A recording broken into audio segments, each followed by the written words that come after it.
বাঙালিদেরকে শেষ করে দিল চোর, বাঙালিদেরকে শেষ করে দিল। এরকম চোর আছে, শেষ করে দিল।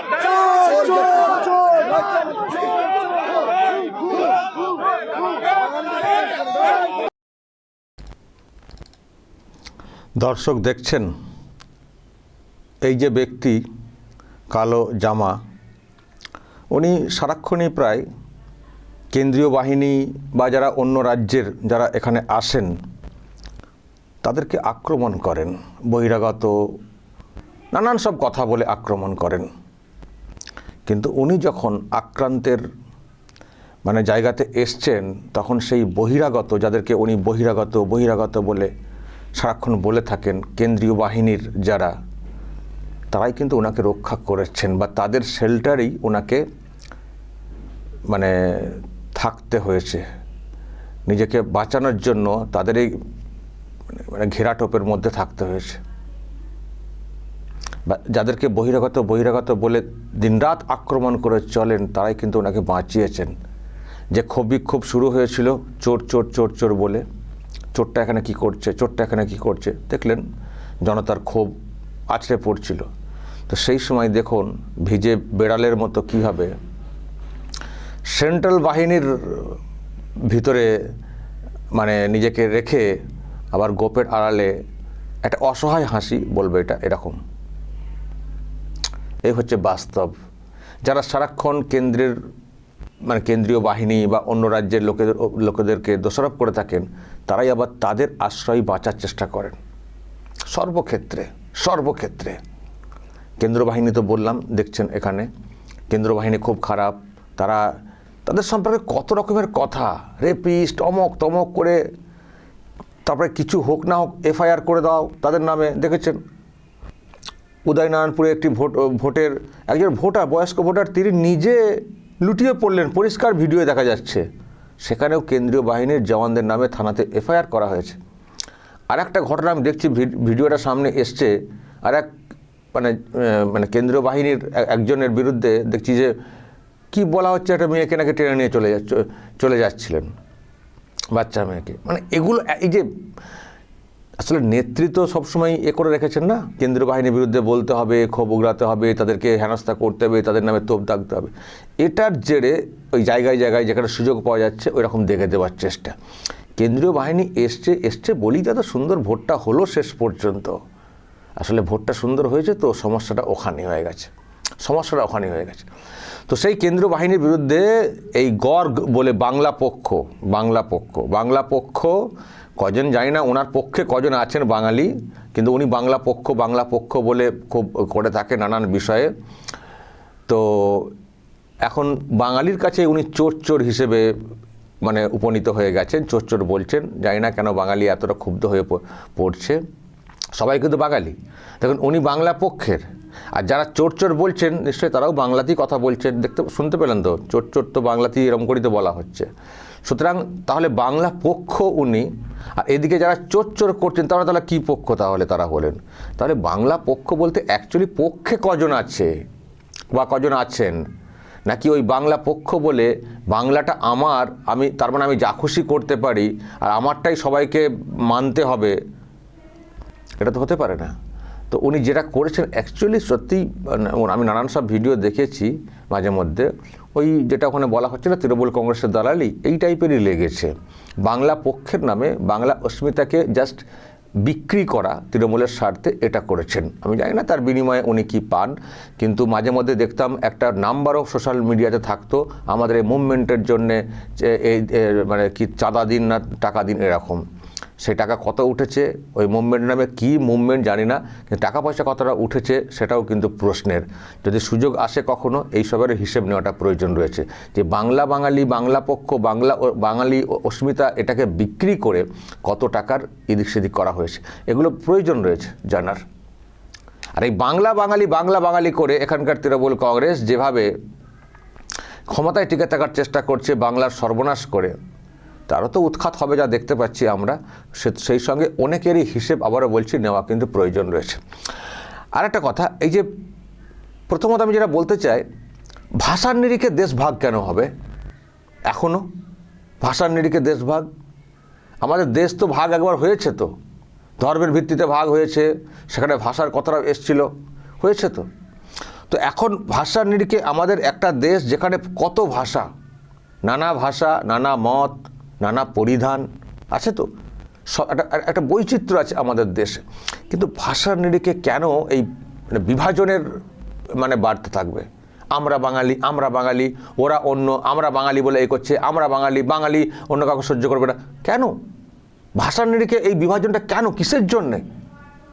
একই কথা যদি অন্য লোকেরা বলতে থাকেন, আমরা গুজরাটি, আমরা আরও যারা আছে মারাঠি, এই রকম যে সবাই প্রাদেশিক ভাবনাতে বেশি বেশি করে জাগ্রত হয়ে ওঠেন, তাহলে আর তো কেউ কোথাও যেতে পারবেন না। তো আর কেউ কোথাও যেতে না পারলে সবথেকে সমস্যায় যে অংশটা পড়বে, এখনও দাঁড়িয়ে আমি এই মুহূর্তে আজকের দিনে দাঁড়িয়ে বলছি, সেটা হচ্ছে বাঙালি।